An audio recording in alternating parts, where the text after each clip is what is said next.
India does not need any sustainability to be brought in out. Yeah. A simple Indian knows to use any product till it completely dies out. The moment you romanticize something, it is not practical enough. It was a mind opener completely. The kind of sessions or the kind of talks that I heard, I go to a lot of architectural conferences and we talk about pretty much the similar stuff. But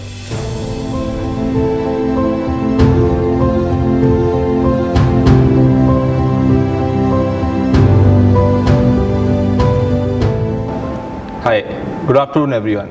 Today at the 31st International Management Conclave being held at Indore, we have with us architect Manish Gulati ji.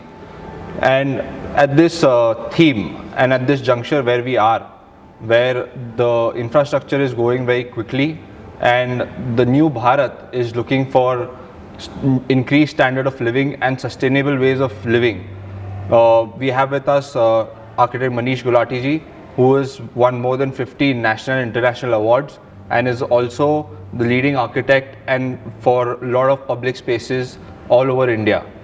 And also he runs OFA Studios, and you must be wondering what is MOFA Studios or MOFA.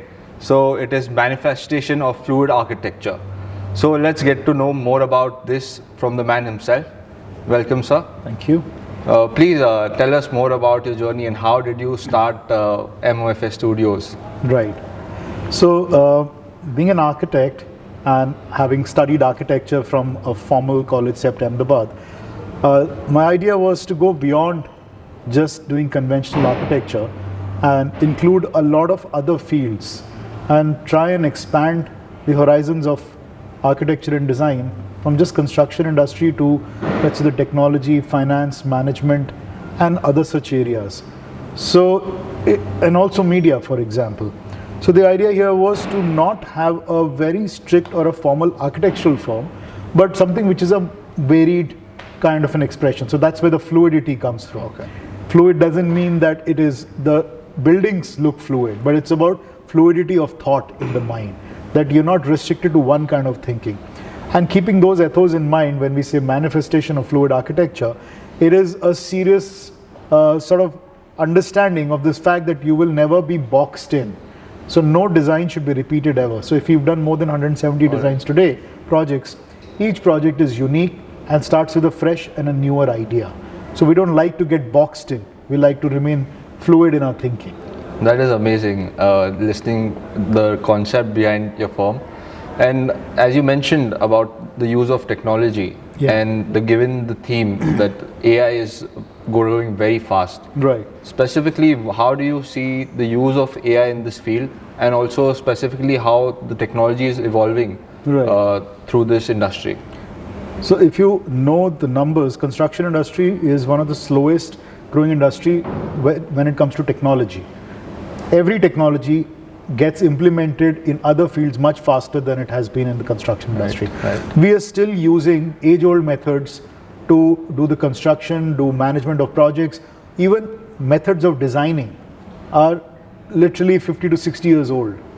I mean, there was a period called modernism in architecture, which was 1960s and 70s. We are still using the same methods of designing even today. So that change is definitely needed. And after hearing the conference today, where how rapidly we are moving in the global sector, right from finance to the increase in technology in every field, the simulation of numbers happening in the financial sector, in the management sector, we are not using any kind of simulation models in the construction of the architecture industry so widely today. So which is what we have been doing for last 20 years to kind of work in a direction where they both go hand in hand, design and technology. So right from simulating and predicting the nature of what the building is. So you take your basic examples of climate, you take finances, you take people, whatever behavioral patterns that you can predict for a building, more successful the project is going to be. Because you have predicted it, that's how it is. A lot of times we make a building just by the fancy of it, whether it works or doesn't work. You've seen buildings failing and not providing the infrastructure that they should. Airports at times fail because they get overloaded. Malls don't get filled up because ROIs don't come in. So there is a gap in understanding the industry. That gap needs to be filled in by the use of technology. Got it. So looking at a longer perspective and also how the buildings interact with the architecture, The environment around the you. environment around. Yeah. So that you are using that with the simulations. Yeah, because you're not constructing a building in open desert where there's nobody around you. You're building it in thick urban centers, Right. financial sectors. Money is going in. You spend crores of rupees building a building. Yes. And what impact it has to the immediate environment. Mall ke niche ek chai wala khada hoga. If you don't provide a space, or you provide a space, it depends on how you have perceived it. But if you have not thought about it, then it's not going to function the way you have thought about it. Got it. And looking at the other perspective of AI, wherein things are getting automated, Yeah. how do you see it affecting architecture as a profession, or for the young minds here, how should they perceive architecture in terms of AI? Technology needs to be embraced. It's there to stay. Right. And we can use it to our advantage. See, there was a very interesting concept at one point in time. And Elon Musk had started this called cobotics. Okay. Where there is a collaboration between human brain and robots. Right. With the use of AI, I think a lot of collaboration can be done.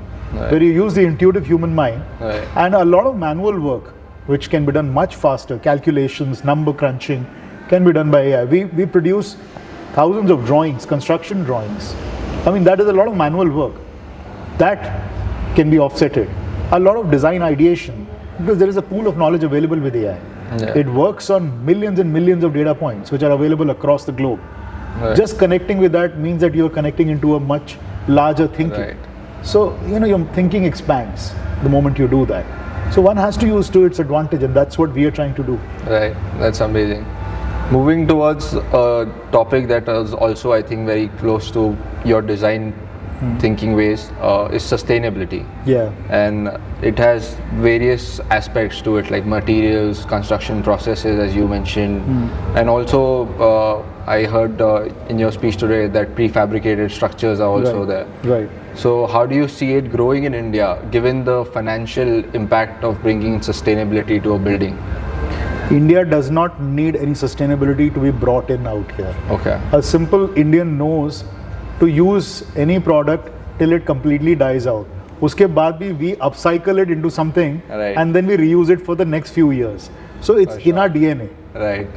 What is understood in the educational sector or in the intellectual sector is a misnomer. The sustainability ideas that come in or have been floating around only talk about a short-term gain or a short-term profit when it comes down to doing anything. Nobody's talking about long-term. Right. When you talk about using natural materials in a building, I came across certain videos recently where the architect is going and walking over this stone mine, this rock mine, and saying using natural material like stone makes a sustainable building. But if you look at that as a mass phenomena, Right. you have hills around Jaipur and Rajasthan which have been wiped out by the construction industry. That's not sustainable. Right. So sustainability is doing what you do, even if you do concrete or steel. The production methods have to be in such a way that you reduce the carbon footprint. You create green concrete. There is green concrete available now, which is produced by a far more sustainable method than what traditional concrete is built. So the idea is anything that is a mass phenomena, you cannot use fancy terms and say that this is sustainable. Right. Then comes financial sustainability. You can be sustainable on the environmental global level, but if it's not financially sustainable, your lower middle class or the middle class or even somebody who's building their house is not going to be able to afford it. Right. So how are you making it a mass phenomena? Sustainability has multiple approaches: financial, environmental, and a long-term approach when it comes to the global impact. Right. Given, as we heard today morning, converting the challenges to opportunities. Yes, absolutely. Yeah. So you can, so prefabrication comes from there only. I mean, simple example, in Delhi, to build a house, it takes about 2 to 3 years, a concrete house. Yeah. And the amount of impact it has on the environment, the dust created, pollution of Delhi, Right. we have been now prefabricating houses, which means a lot of 80% of construction happens in the factory as components, That's as right. kit of parts, and it comes to the site and it gets assembled. So you have a very, very low carbon footprint and a very low pollution that happens on site. That to me is sustainability. Got it. Yeah. Thanks. And moving towards my next question, it is towards how architecture as a field is changing when you see the growing Indian economy and real estate as well. Yeah. How do you see, like, what changes, like 2 or 3 changes you would want in the industry so that it can help in India's growth? One is to, I think, work in collaboration and hand in hand. And I think that starts at the education level. Architecture colleges. We're only learning design. I think architecture colleges are not teaching finance, management of a building. Right. What is nobody even knows the term ROI in architecture college. It's not a complete picture. It's not a complete picture. So you are romanticizing a profession. The moment you romanticize something, it is not practical enough. Right. And for the way we are growing, and if we don't think practically about things, if we don't go beyond just the storytelling or the romanticizing of the profession, I think we are in trouble already at that level. So that needs to be done. A far bigger collaboration with various other fields needs to be done at this point in time. Right. Any parting words you would like to tell the listeners and the audience today, and about IMA, anything from today's conclave? I think it was a mind opener completely. The kind of sessions or the kind of talks that I heard, I go to a lot of architectural conferences and we talk about pretty much the similar stuff. But today, just understanding number crunching, geopolitics, economies, and the overall, the way every presenter was talking about, it was a great eye opener. I think more of these kind of conclaves should be there, and architects should be invited to these conclaves. We learn a lot. For sure. Yeah. Thank you for sparing your time and telling us more about your field and also relating it to the topic we had here. Thanks a lot. Thank you so much. Thank you.